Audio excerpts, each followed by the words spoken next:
Hi everyone, कैसे हो आप सब। तो चलिए आज मैं आप सबके लिए एक्सप्लेन करने जा रही हूँ फ्लैश सीजन 7 का एपिसोड नंबर 16। तो पिछले एपिसोड में हमने देखा था जहाँ एक तरफ जोई क्रिस्टिन के साथ सिटी में हुए सबसे बड़े क्रिमिनल ऑपरेशन के गुनहगार एडम को पकड़ने के लिए निकल पड़ा था, जहाँ उनकी कार पर अटैक करा गया था, पर जोई और क्रिस्टिन दोनों ही सुरक्षित थे। तो दूसरी तरफ सेंट्रल सिटी में अचानक से गॉड स्पीड क्लोन का आतंक बढ़ते जा रहा था।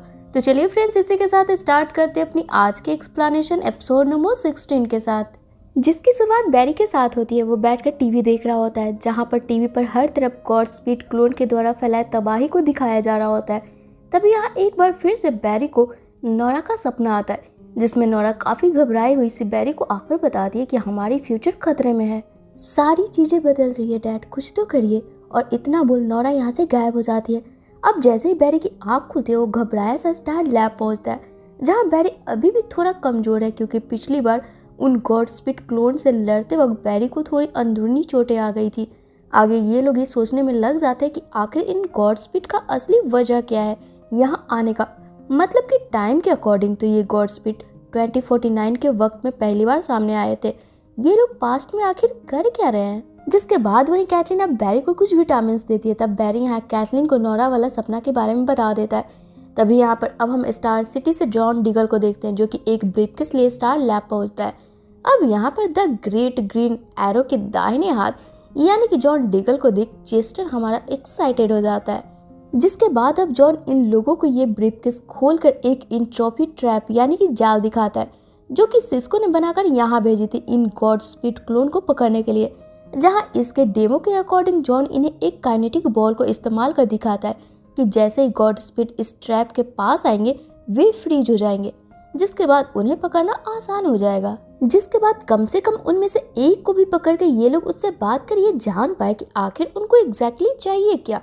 तो इधर अब हम स्प्रेंजा को देखते हैं, जो कि अपने सक्सेसफुल सर्जरी के बाद अपना सामान जाने के लिए पैक कर रही होती है। जिस पर एलेग्रा इससे पूछती है कि आखिर इतनी जल्दी तुम्हें जाने की क्यों है, आराम से जाना ना। जवाब में स्प्रेंजा बताती है ये आराम का वक्त नहीं है, इसे दुश्मन यानी कि ब्लैक होल के बचे क्रिमिनल्स को खत्म करना है, जिन्होंने स्प्रेंजा जैसी कई लड़कियों की जिंदगी बर्बाद कर दी है। अब यहाँ स्प्रेंजा एलेग्रा को भी अपने साथ चलने बोलती है। तब एलेग्रा यहीं पर रुक जाती है, ये बोलकर कि एलेग्रा का इस वक्त फ्लैश टीम के साथ रहना ज्यादा जरूरी है।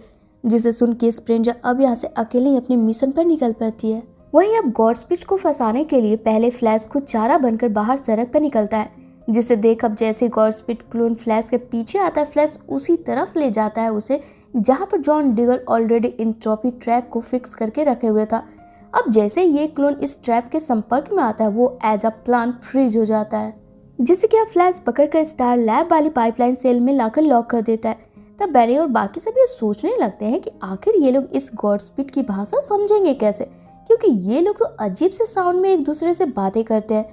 वही सोचकर बैरी चेस्टर को फटाफट कोई ट्रांसलेटर बनाने बोलता है, जिसे सुन अब ये गॉड स्पीड नॉर्मल आवाज में बोलता है इसकी कोई जरूरत नहीं है बैरी आलन। जिसे सुन सभी दंग रह जाते हैं। आगे ये गॉड स्पीड बैरी को बताता है कि ये फ्यूचर से पास्ट में ऑगस्ट हर्ट यानी कि असली गॉड स्पीड को ढूंढने आए हैं, जिसमें से 6 अगस्त को बचाना चाहते हैं और 6 मारना चाहते हैं। इसलिए हमने लास्ट एपिसोड में देखा था कि गॉड स्पीड क्लोन आपस में ही लड़ रहे थे, और ये अंदर वाला जो क्लोन है ना, वो अगस्त को मारने वाले की तरफ से।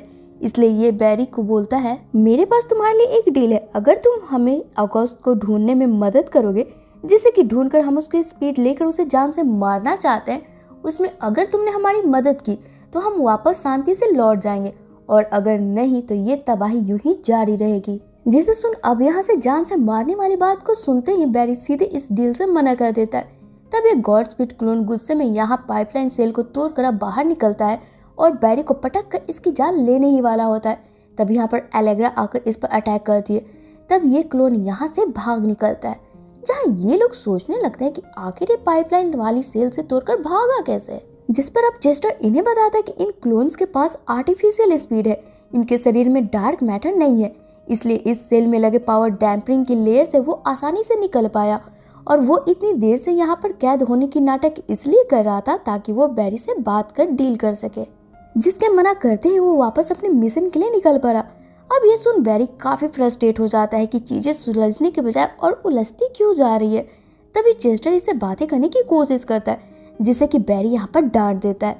अब बैरी का ऐसा बिहेवियर देख जॉन डिगल चेस्टर और एलेग्रा को यहाँ से जाने बोल खुद बैरी को बोलता है, मुश्किलें तो जिंदगी में आती जाती रहती है ना, पर इसका मतलब ये थोड़े ना है कि तुम अपने टीम से ऐसे बात करो।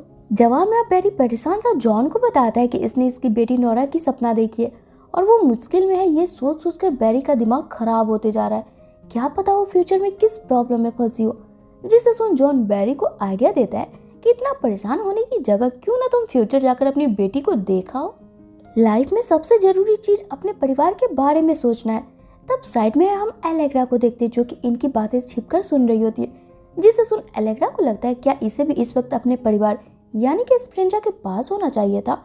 और फिर एलेग्रा एस्पेरेंजा को ढूंढते उसके पास पहुंचती है, पर तब तक बहुत ही देर हो चुकी थी क्योंकि अपने दुश्मनों से लड़ते लड़ते एस्पेरेंजा की सांसें भी अब रुक जाती है।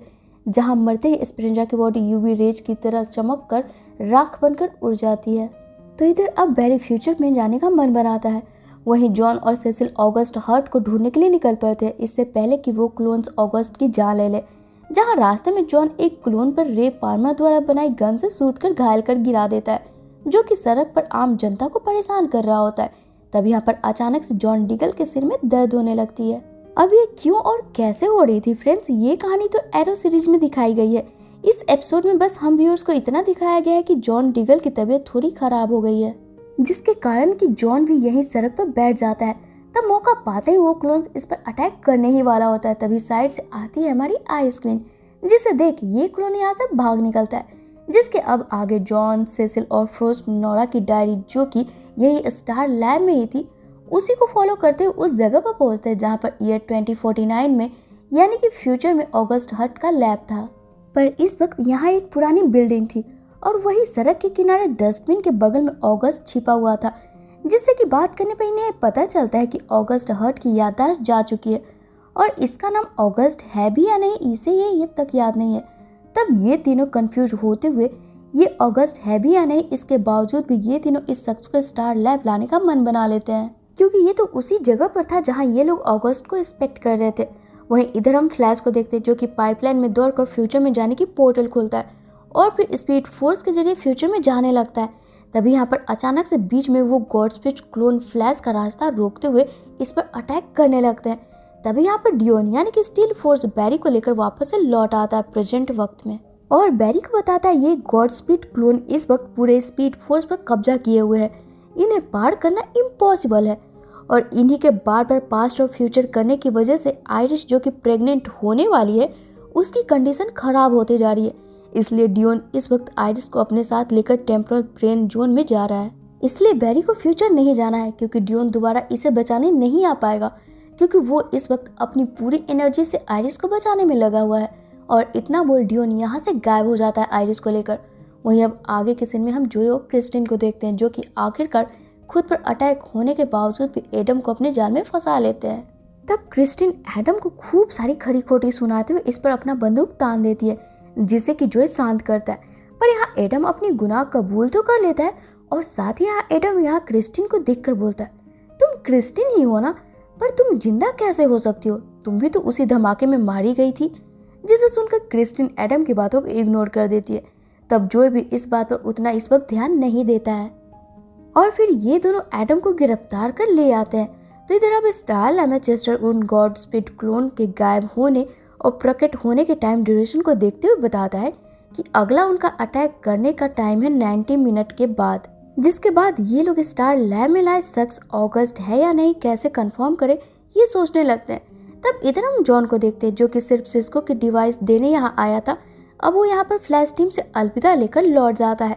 वही अब कैथरीन इस शख्स की याददाश्त लाने के लिए एक सिरप इसके अंदर इंजेक्ट करती है, जिससे इसे कुछ खास याद तो नहीं आता, पर इसी का नाम ऑगस्ट हर्ट है ये इसे याद आ जाता है। जिसे सुन कैथरीन और सेसिल दोनों ही राहत की सांस लेते हैं और फिर सेसिल ये बात जाकर बैरी को भी बता देती है।